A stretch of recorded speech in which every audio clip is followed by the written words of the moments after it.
Une violation des obligations internationales, voilà comment le Kremlin a qualifié la décision des États-Unis de ne pas accorder de visa à la délégation russe de l'ONU. Les 10 délégués en question devaient se rendre à New York pour l'Assemblée générale des Nations Unies. Selon le ministre russe des Affaires étrangères, Washington aurait volontairement refusé d'accorder les visas.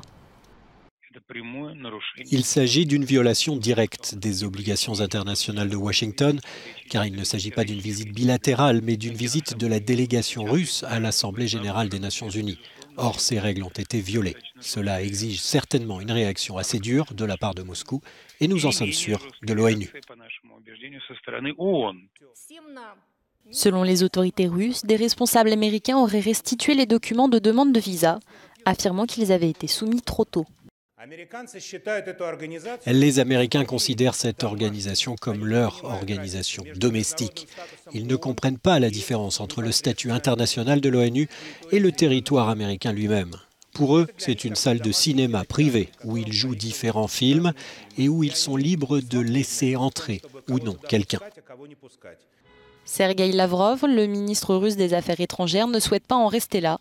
Il a affirmé vouloir en discuter avec le secrétaire d'État américain, Mike Pompeo.